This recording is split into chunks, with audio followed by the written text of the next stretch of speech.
hooyaday saaxiibteed ayaa wiilkeeda dhalasho u dhiganaysay kadib hooyaday saaxiibteed ayaa nacasuuntay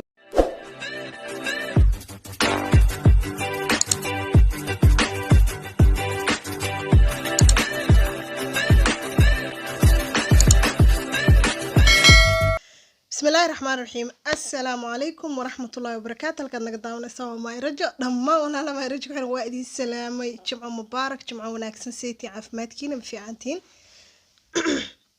الحمد لله أنا وادي في عنا إله سبحانه وتعالى يوم هاتو سكناتي ميل بقدونك جوكتان فرحة عافمات غير بش برواقو كن ولاده آمين يا رب أنا نقربين إن شاء الله سوى ذا دوادا آدي آذا ومهستي سيد قروح بإيبسو دعيسي سيد قروح بان فيديو قشالي هاي oo dhiig liiga soo baaray alxamdulillah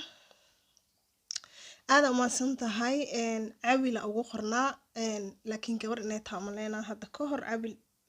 mar a comment ka bixinay arkay filfil iyo biyo ku qandacay ku luqluq xal waa broweey alxamdulillah soo nafasna maanta xoogaa waxa ahay kisto waa iska roonahay alxamdulillah ilaa ma had iskale فلفل إيبي كل العصبة وكل اللقطة وأن تجابيه الحمد لله إلى ما هاد إسكالة إنك استحوجي كعسيهن أو ماذا حوجي حنونا إلى كسوة في عنا برستمال أسكالقة anyway سو هذا ميل بدوك جوكتان ما أنت جمعها محايدين هاي محايدين بلابيا وحاسمية قيبت كومينتيجا أيا وحكوسمية قرطور أم بصادالس أم يعني ضلبو أو ضوق هذا كعيار روتين iyo qisooyin iyo waxaas maxaartiin sababtoo ma raj hor uma socdo waan arkay ma soconaayo routine maadra ku soo daalayo ma soconaayo routine maadra aan sameeyay ma soconaayo soo ma raj dhamaanteed waxa ka dhigay in qisooyin aad xoog u sameeyo qisooyinkaas yani luqad kale sida carabta waxa ka dhacay sida wadanka Netherlands aan joogno sida UK oo kale wixii ka dhaco wadamadaas oo kale af Soomaali nooga soo dhigaa insha Allah qisooyin aad u badan ayaa hadda haya oo soo run u dhaceen إن شاء الله قصوين كاسكرينا أنا ما يرجو تيم رجع يا دب السعودية صوت ضد السوعين إن عبد الساق نواشقيا ومشغول سنة هاي لبدين مس أكثر لسان كرنو هبينكي أنا جيفو إمانا ما صباح دي أنا أسقو مقن أنا مسمين كركلي سو عريري أدريني anyway waxaan sameeyay ma rajana saas oo kala asna qaybta community-ga ayaa waxaan ku sameeyay maxad jeceshay routine ayaa u badnaa team rajo routine ayay soo dalbadeen team rajo routine-ka aad ay u jeclaayeen soo reer ma rajana waxay dhaadoo fadhis oo hadlaysaaba ka helnaabo anyway soo wada dhawaad anoo fadhiyo hadlaayo waay maanta haduu ilaahay idmo jimco mubaarak jimco wanaagsan hooy shaqo waxaad u soo fiirsanaysaa hadda maanta jimcaha aan soo dhigay ka gaar منيرة ما يرجع كاسو أرك ما يرجع كاي ما ذي صوده تيم رجع أيان صودة إن روتين كينا ما لله أها سيدو أدعيتونه جمعة مبارك جمعة ذي حقنا أست أو شقة الجروج الروتين إن شاء الله قصة أيا وحكوا بالعمل أساسية تن إن ونوصو في سومالية وحكي على ودن كهولن نذرلا أيا كده على قصة قصة وحي قصة عجيب waxay ahayd sagaal jir waxa way gabar oo sagaal jir waxay u dhalatay iyo wadankay u dhalatay lagu mishay laakiin Netherlands ay ka dhaxdhacda lagu leeyahay waxay ahayd sagaal jir waxaan ahaa sagaal jir ay dhahda ayada ayaa ka sheekeynayso waxaan ahaa sagaal jir waxaan ahaa gabar iskeed yani si fiican oo macaan wax walba u jecel dad walba u jecel ila waxaan haystay qoys wanaagsan iyo saaxiibo wanaagsan ayaa haystay iyo hooyo إجعل أي كوبلاضي iyo qoys qurux badan si degdeg ayay wax walba isu bedeleen ayay dhahday si degdeg ayay wax walba isu bedeleen hooyaday saaxiibteed ayaa wiilkeeda dhalasho u dhiganaysay kadib hooyaday saaxiibteed ayaa nacasuuntay waxay dhahday dhalashada wiilkeega ka soo qayb gala okay dhalashada wiilka ayaan aadnay sida u soconay dhalashada wiilka markaan aadnay oo xalfadii dadkii oo dhan ay soo umaadeen ayay hooyadiis hal mar waxay igu tiray kor ayuu saarayaan wiilkayga orod bax kor aaso sidii ayaan aniga ku soo aaday dhinaca oo dabaqa sare yani guriyaha dabaqo ahaa dabcan dabaqa sare ayaa sidii ku soo aaday markaan soo galay kadib waxaan si حولي أيان يعني عيارني يعني حوجا ماشي كل شيء كسني wax waliba isla markii way isbedeleen ayay dhahday wax walba isla markii way isbedeleen waxa la sameeyay so ilbaabka ayuu xoog igu xiray ayay dhahday isla markii wax walba markii isbedelay ilbaabka ayuu xoog igu xiray kadibna wuu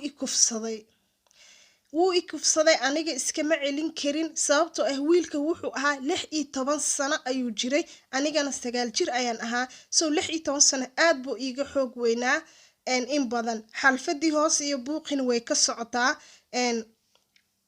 waa la ii kufsaday laakiin aniga 9 jir ayaan weli ahaa ma qaangaarin maanan gaarin sharciga kufsiga wuxuu dhacay iyadoo dhammaan dadkii kale hoos ay joogaano kadib aniga hoos ayaan u soo dhaadhacay waan ilmeeyay waan ooyay kadibna waan ceebsaday in aan u sheego hooyaday amba dadkii xalfadda joogay kor wixii ka dhacay inaan u sheego waan ceebsaday kadib aniga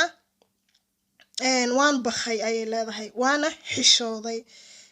14 sano markaan jirsaday oo aan dugsigii sare ka soo baxay ayaa sheekadayda sheeko la mid ah saaxiibaday igaaga sheekaysay waa markay dugsigii sare ka soo baxday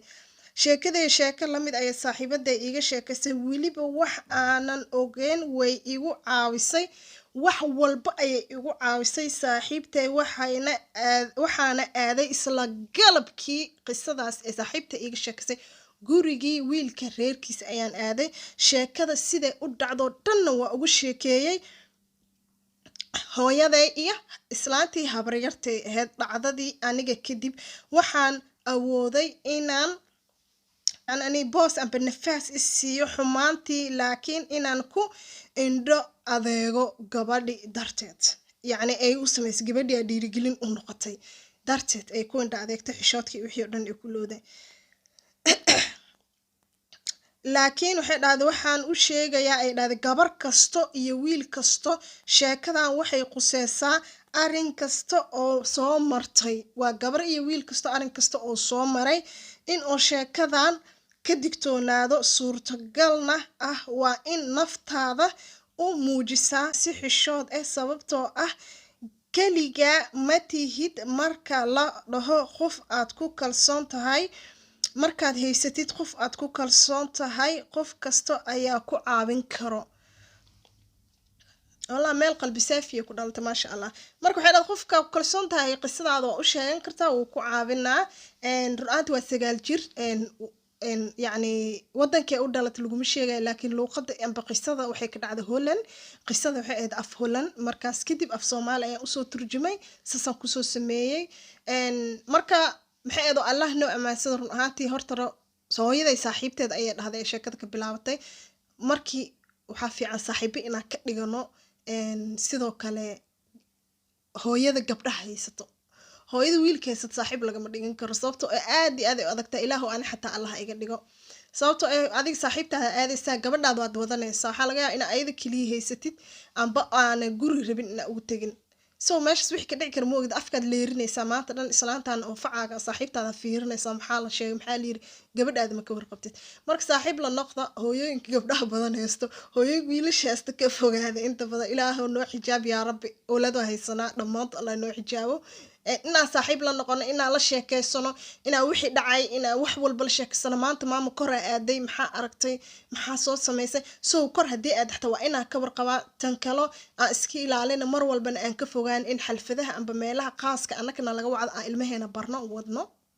ay afkeena fiiriyaano wixii meesha ka dhacay soo arkaan soo waxa arkaysaa gabdho 14 jir 15 jir ah oo hooyooyinkooda xalfad amba aroos aaday gabadhooda wadanayo soo ayada jooskeeda maalintii gaarto anaga wiligeena anagoo yar aroosna lama dirin mana aadin laakiin markii ayada gaarto jooskeeda maskaxdeeda siiso inay isxadidi karto inay iscelin karto wado laakiin ayadoo yar hadaa bartid kabaran maanta aad bartid xalfad music waxa ilaahay raali ka ahayn caabo dhan la soo dhafray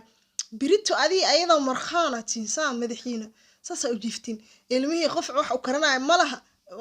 alfrooyinga wal fryinga ma hayso odayga meeshaan oo asagana macawiis cagaaran ku wataa dagaal iyo budkiis oo istaxal dhan ee maqnaayo inuu ku leeyahay marka waxaa fiican gabadha sida anaga nagu soo dirbiya inay gabdheena ku tarbiyaan guriga ay noo joogaan maama xalfada aadin amba roose aadin na kaxee my absolutely stop gurigaada joog maalintaad gaartid ninkaaga ha kuu kaxeeya xataa maaha kaligeed maalintaad gaartid allah anigoo kale hooyo noqo mas-uul noqo weli maanan gaarin waqtiga iscilid marka hooyooyinka wiilasha haysta aan ka fogaan hooyooyinka gabdhaha haysta aan la saaxiibna intaasna waa kaftan aniga 2 gabdhood kaliya ii joogaan inta kale waa wiilal so alxamdulilah anyway sheekada amba qisada I hope inaa ka hesheen qiso kale idiin soo wada hadduu ilaahay yiraahdo iidana ay tanoo kale ee taho qurbaha ka dhacday way badan yihiin waxyaabo badan aan diyaarin waa ogtiin qisooyinka in la aqriyo la habeeyo la diyaariyo waaye copyright laga ilaaliyo waaye insha Allah hadduu ilaahay yiraahdo videoga noo share gareen noo like garee jazakallahu khair video lamid ilaa ka kumeen waxaa ilaa jumca mubaarak anigoo awlaashiina Muniir Abshir Ismaan iyo maalin walba iyo qiso cusub hadduu ilaahay yiraahdo assalaamu calaykum waraxmatullaahi wabarakaatuh bye bye